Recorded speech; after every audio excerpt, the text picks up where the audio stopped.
Section 1. You will hear a man telephoning a library to find out about joining. First, you have some time to look at questions 1 to 5.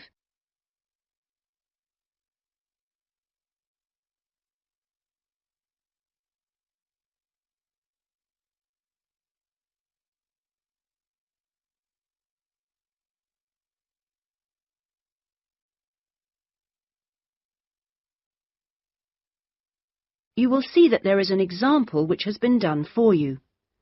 On this occasion only, the conversation relating to this will be played first. Good morning, North College Library. How can I help you? I was wondering if it was possible to join the library. Are you a student at North College? No, I'm not, but someone told me it was possible to join even if I wasn't. That's right, it is. Are you over 18? That's our minimum joining age. Yes, I am. The minimum joining age is 18, so 18 years has been written in the space. Now we shall begin. You should answer the questions as you listen, because you will not hear the recording a second time. Listen carefully and answer questions 1 to 5. Good morning, North College Library. How can I help you? Good morning, North College Library. How can I help you? I was wondering if it was possible to join the library. Are you a student at North College? No, I'm not, but someone told me it was possible to join even if I wasn't. That's right, it is. Are you over 18? That's our minimum joining age. Yes, I am. That's no problem then. Could you tell me what I have to do to join? Well, you'll need to come into the library and fill out some forms. You'll also need to bring 2 passport photos with you. We also need 2 documents for ID, so a driving license would be fine. I've got that. And what else? A credit card? No, it needs to have your address on it. Shall I bring a bank statement? Would that do? That'll be fine. Good. Does it cost anything to join? Well, it's free for students here, but otherwise it's £125 per year, or £25 if you've got a current student card from another college. I was at Westerly College until last year, but now I've got a job at Jefferson Steel Factory. It's more expensive than I thought. My local library is free. But you'll find they don't have the range of reference books or facilities which we buy for our students. That's why you have to pay to be an external member. I see. How many books can I borrow? We allow 12 items borrowed at any one time if you're a student, and that includes CDs, DVDs and videos. However, it's only 8 items for members of the public. Fine. And how long can I have them for? Well, you can have both fiction and reference books for 4 weeks, which isn't bad, really. And what happens if I return them late? Like all libraries, there's a fine system in place. The minimum fine is £1.50, but it can be much higher for some items, up to £5 per week. We'll give you a booklet with all the details when you join. You can always renew items, if they're not required by anyone else, by telephoning or logging onto our website. Before you hear the rest of the telephone call, you have some time to look at questions 6 to 10.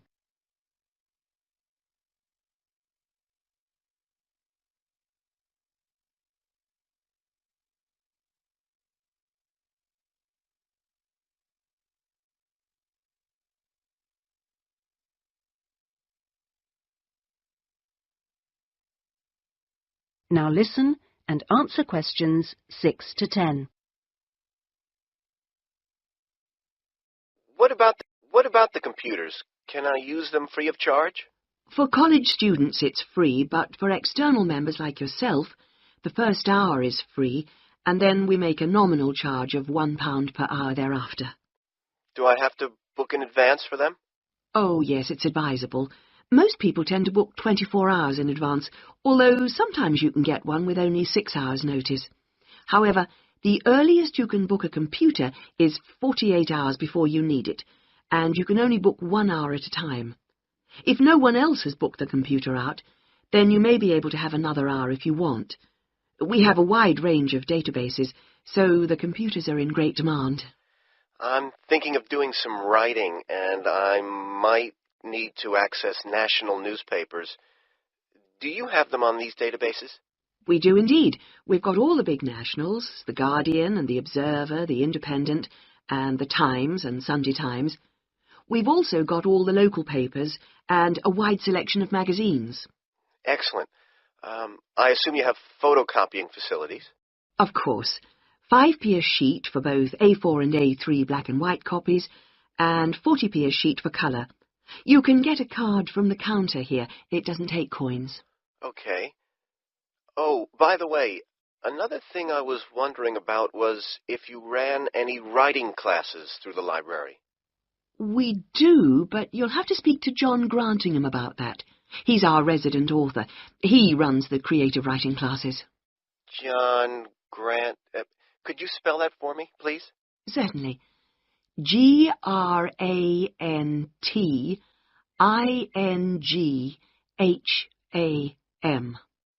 Are the classes here at the library? Yes, he's here on Thursday evenings. Oh, no, sorry, Friday. He's just changed it. You can contact him by emailing the library. Okay. Right. Well, that's about all I need to know. Thank you. I'll be along later this week to join. Thanks. Bye. That is the end of section 1. You now have half a minute to check your answers.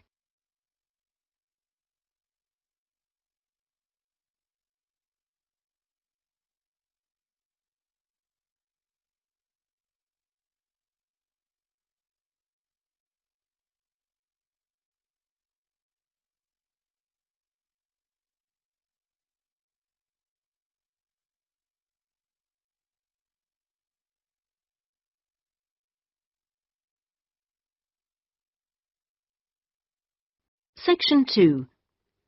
Section 2. You will hear a man called Dan Pearman talking on the radio about Pedal Power, a UK charity which sends bicycles to people in developing countries. First, you have some time to look at questions 11 to 15.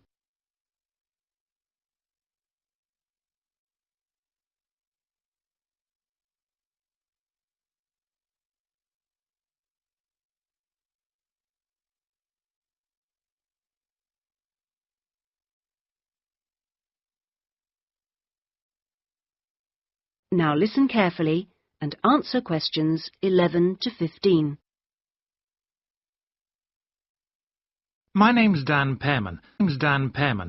And I'd like to talk about the work of Pedal Power, a small charity based mainly in the UK.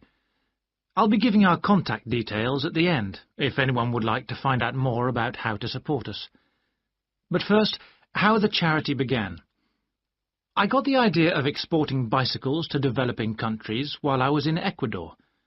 I went there in 1993, just after graduating from university. After 3 years of studying, I wanted adventure. I loved travelling, so I decided to join a voluntary organisation and was sent to Ecuador to carry out land surveys. The project came to an end after 5 years, and when I returned to the UK in 1998, I started planning Pedal Power. Where I lived in Ecuador was a very rural area. My neighbour had the only bicycle in the village, whereas everyone else walked everywhere. My neighbour's business was unusually successful, and for years I couldn't understand why. Then I realised having a bike meant he could get where he wanted to go without much trouble. Other local carpenters could only accept jobs in a 3-kilometre radius, so no matter how skilled they were, they could never do as many jobs as my neighbour. At Pedal Power, we collect second-hand bikes in the UK and send them to some of the poorest regions in the world. When we distribute bikes overseas, we don't give them away for free. We'd like to, but long-term that doesn't really help the local economy. The demand for bikes is enormous, which makes them very expensive locally. So we sell them for 5% of the normal price. But in order to continue operating, We need to have a constant supply of bikes which we send out every 6 months. One example of a town that's received bicycles from Pedal Power is Rivas. It was the first place I sent a full container of bicycles to. Most people there now own a bicycle. The local economy has developed so much you wouldn't recognize it as the same place. In fact, there are more bikes than on the streets of Amsterdam, if you've ever been there. But Pedal Power still needs your help. You may have read about some of our recent problems in the British media. In August 2000, we simply ran out of money. We had containers of bikes ready to send, but no money to pay the bills. It was a terrible situation. We managed to ensure the bikes went out on time, but the other problems carried on for several months. Before you hear the rest of the talk, you have some time to look at questions 16 to 20.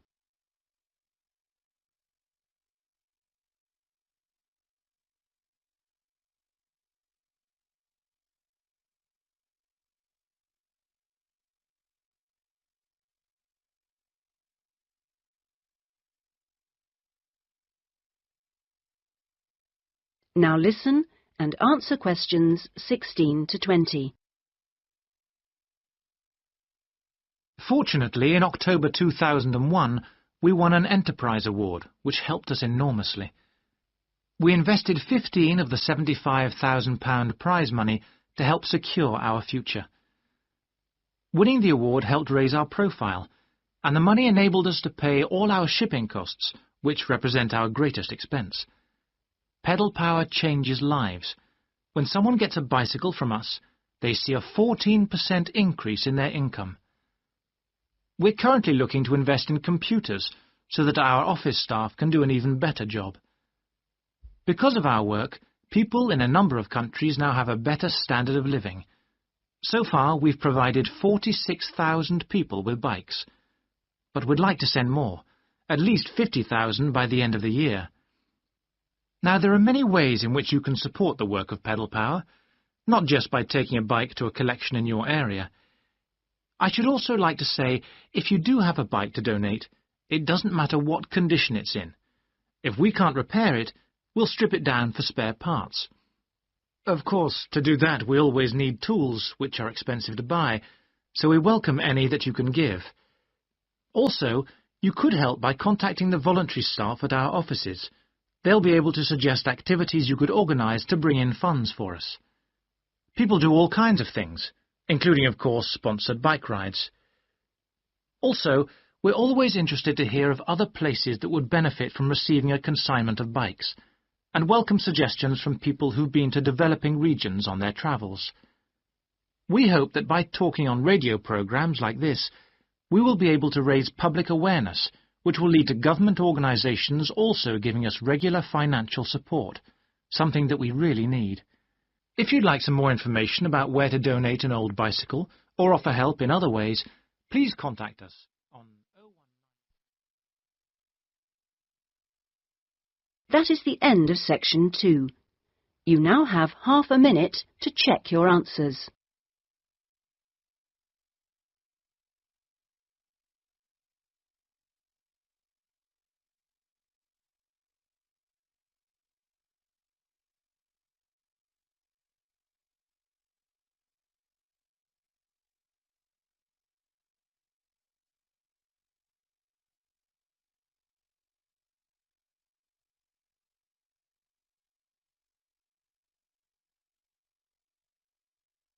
Now turn to section 3.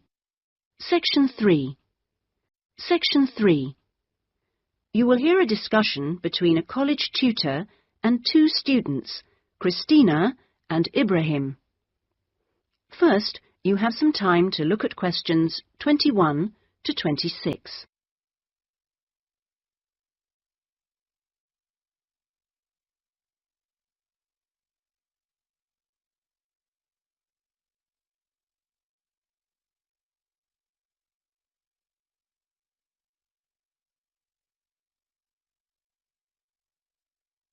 Now listen carefully and answer questions 21 to 26.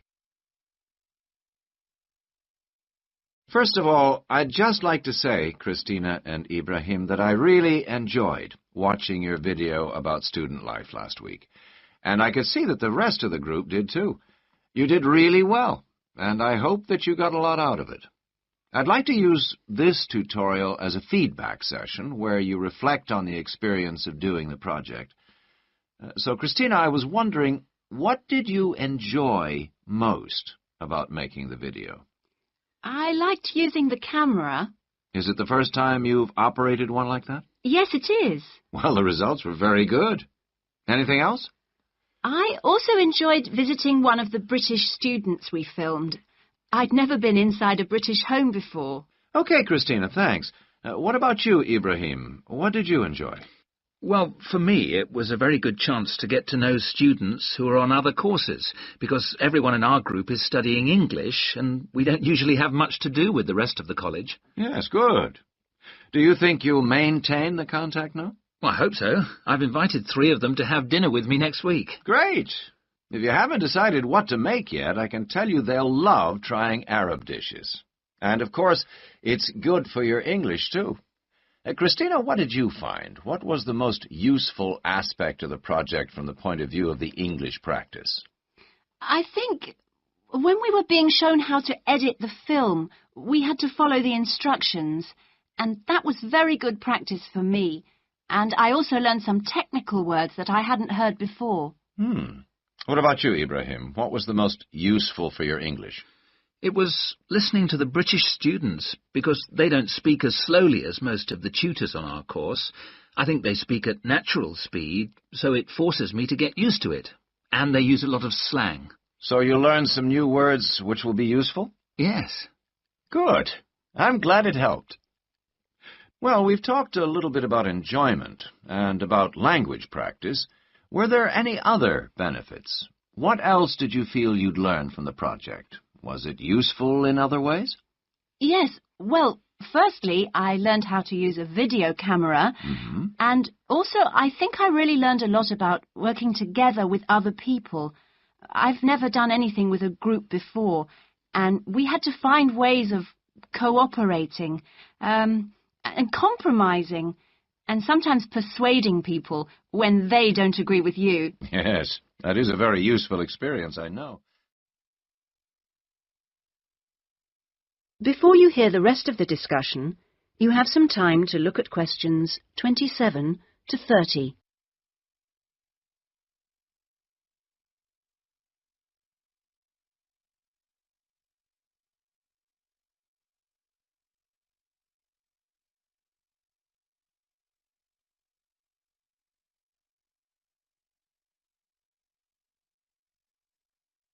Now listen and answer questions 27 to 30. What about you, Ibrahim? Well, I think I learnt a lot about how important editing is. When you're filming, you think that everything's going to be interesting, but in fact we cut around half of it in the end, and then it was much better. Good. Well, one last thing I'd like to ask. What mistakes do you think you, as a group, that is, made?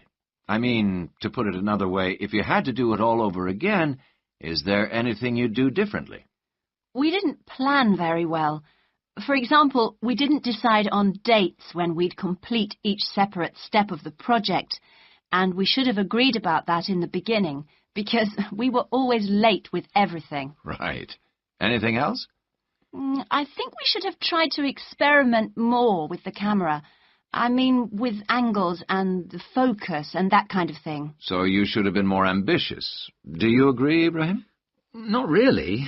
In fact, I think we were too ambitious. We were inexperienced, and we didn't have a lot of time, and we tried to do too much to make a long film. Next time I would make a shorter one and try to get the quality better. Well, that's very interesting. Next semester, we will be doing another video project with a different content, of course, but you'll have an opportunity to put into practice what you've learned this time. Now, do you have any ideas about a different... That is the end of section 3. You now have half a minute to check your answers.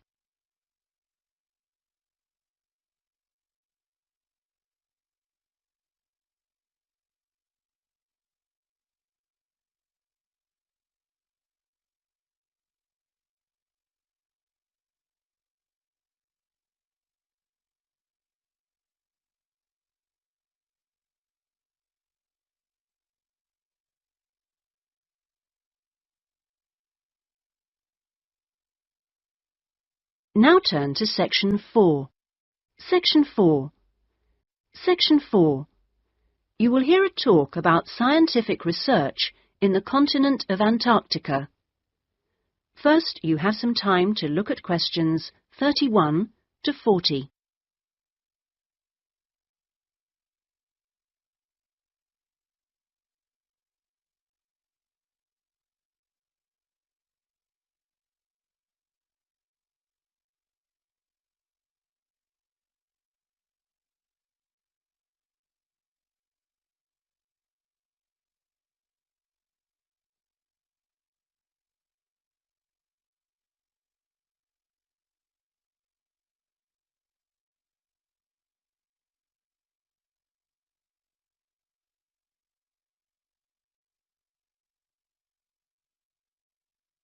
Now listen carefully and answer questions 31 to 40.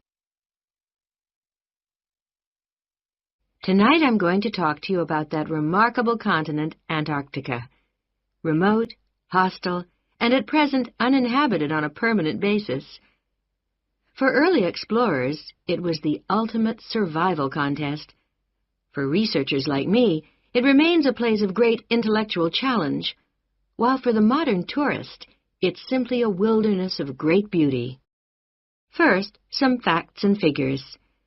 Antarctica is a place of extremes, the highest, coldest, and windiest continent, and over 58 times the size of the UK.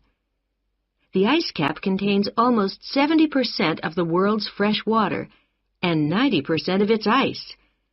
But with very low snowfall, most of the continent technically falls unbelievably into the category of desert. Huge icebergs break off the continent each year, while in winter, half the surrounding ocean freezes over, which means its size almost doubles. Research and exploration has been going on in Antarctica for more than 200 years and has involved scientists from many different countries who work together on research stations. Here, science and technical support have been integrated in a very cost-effective way. Our Antarctic research program has several summers-only stations and 2 all-year-round ones. I was based on one of the all-year-round ones. The research stations are really self-contained communities of about 20 people. There's living and working space, a kitchen with a huge food store, a small hospital, and a well-equipped gym to ensure everyone keeps fit in their spare time. The station generates its own electricity and communicates with the outside world using a satellite link. Our station, 01, had some special features. It wasn't built on land, but on an ice shelf, hundreds of meters thick. Supplies were brought to us on large sledges from a ship 15 kilometers away at the ice edge. Living in the Antarctic hasn't always been so comfortable.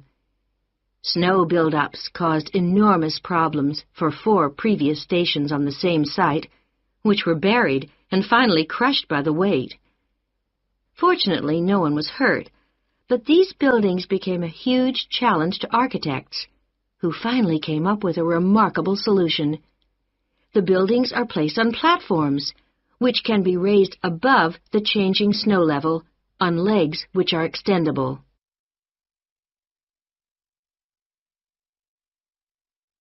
Food is one of the most important aspects of survival in a polar climate.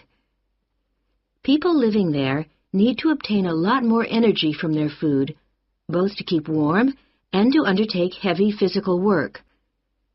Maybe you know that an adult in the UK will probably need about 1,700 kilocalories a day on average. Someone in Antarctica will need about 3,500, just over double. This energy is provided by foods which are high in carbohydrate and fat. Rations for field work present an additional problem. They need to provide maximum energy, but they must also be compact and light for easy transport. Special boxes are prepared, each containing enough food for one person for 20 days. You may be familiar with coffee processed by freeze-drying, which preserves the quality of the food product while making a large saving in weight. Well, this type of presentation is ideal in our situation. It wasn't available to earlier polar explorers whose diet was commonly insufficient for their health. I think that being at the cutting edge of science has a special appeal for everyone working in Antarctica, in whatever capacity. As a marine biologist, my own research was fascinating, but it's perhaps climate change research that is the most crucial field of study. Within this general field, surveying changes in the volume and stability of the ice cap is vital, since these may have profound effects on world sea levels and on ocean currents. A second important area is monitoring the size of the hole in the ozone layer above Antarctica, since this is an indicator of global ultraviolet radiation levels. Thirdly, bubbles in the ice sheet itself provide an index of pollution, because frozen inside them are samples of previous atmospheres over the past 500,000 years, and these provide us with evidence for the effects of such human activities as agriculture and industry. There are an increasing number of opportunities for young people to work for a period in Antarctica, not only as research assistants in projects like mine, but also in a wide range of junior administrative and technical positions, including map makers. I hope that the insights I've provided will encourage you to take up these opportunities in this fascinating continent. That is the end of section 4. You now have half a minute to check your answers.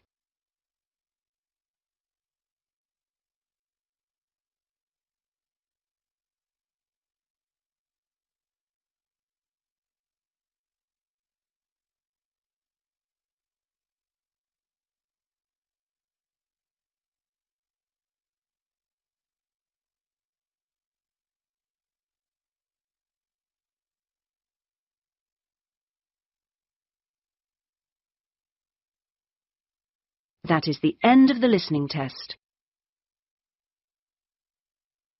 In the IELTS test, you would now have 10 minutes